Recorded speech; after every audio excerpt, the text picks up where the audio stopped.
जनाबाई श्री नामदेव जी के घर पर रहती थी। नामदेव एक महाराष्ट्र के बहुत बड़े संत हुए। पूरे दिन तो नामदेव जी के यहां सेवा करती थी और शाम को नामदेव जी कीर्तन करते थे। लेकिन एकमात्र जनाबाई को ठाकुर जी दिखाई देते थे। नामदेव जी जब कीर्तन करते तो ठाकुर जी नाचते हुए आते थे और खूब जोर से नाचते थे। कहते हैं श्री जनाबाई मंदिर नहीं जाती थी। तो नामदेव जी ने एक दिन टोका, ए जना तू मंदिर क्यों नहीं जाती? बोले मंदिर वो जाएं जिनको ठाकुर जी बाहर नहीं मिलते, मुझसे तो रोज मिलने आते हैं। आप जब शाम को कीर्तन करते हो इतने सारे वैष्णव आते हैं, तब बीच में पीतांबरी पहन करके विठोबा भी आते हैं, विठल भी आते हैं और आके नृत्य करते हैं। एक बार एकादशी थी, बहुत भीड़ लगती है पंडरीनाथ भगवान के दर्शन की एकादशी के दिन।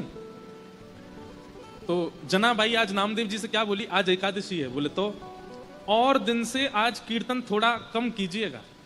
बोले क्यों? बोले आप कीर्तन करोगे विठोबा आएंगे, वो सुबह से थके हुए हैं, और आप बहुत जोर जोर से कीर्तन करोगे तो वो नाचेंगे, और वो नाचेंगे तो पहले से थके हुए और थक जाएंगे।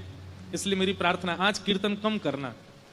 तो सब लोग कहते, बोले अरे जना तू कैसी बात करती है, बल्कि आज तो एकादशी, आज तो और दिन से ज्यादा कीर्तन होगा। तो जनाबाई रोती थी, चरण पकड़ लेती थी। बोले मैं आपके हाथ जोड़ रही हूं, आज कीर्तन कम करना, नहीं तो विठोबा के पांव में दर्द हो जाएगा।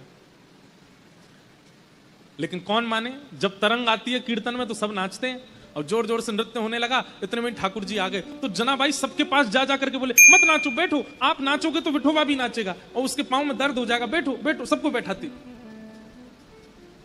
ठाकुर जी बोले ए जना तू सबको बैठा मत, नाचने दे। बोले आपके पांव में दर्द हो जाएगा, आप थके हो सुबह से। तो ठाकुर जी कहते तू चिंता मत कर, ये जब सब चले जाएंगे मैं तेरे से पांव दबाने आ जाऊंगा, तू मेरे पांव दबा लियो। तब भी जनाबाई कोने में बैठी बैठी रोती रहती, और जब खूब जोर से मृदंग बजती तो कान पे हाथ धर लेती। बोले आज इतनी तेज मत बजाओ, वो देखो कितनी जोर से उछल रहे हैं विठल। जब सब चले जाते, सब सो जाते, रोती रोती जनाबाई पुकारती कब आओगे, मुझे पांव दबाना है। तेल लेकर के बैठती, घी लेके बैठती। फिर ठाकुर जी आते रात को, और रात में जैसे ही ठाकुर जी आते जनाबाई की गोद में पांव धर देते, ले दबा ले। तो फिर जनाबाई ठाकुर जी के पांव दबाती, पांव में घी लगाती और फिर डांटती ठाकुर जी को, तुम मानते नहीं हो ना, मैं इतना मना करती हूं आपको और उछल उछल के नाचते हो, इतनी जोर से नाचते हो। कुछ खाया आपने?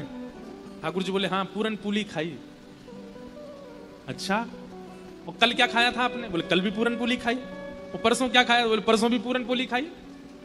जनाबाई बोली रोज पूरन पोली खाते हो? बोले मंदिर में यही बनता है, रोज एक सा ही प्रसाद बनता है। तो जनाबाई बोली मैं कुछ और बना के खिलाऊं? तो ठाकुर जी बोले बनाओ। तो जनाबाई बनाने लगी। ठाकुर जी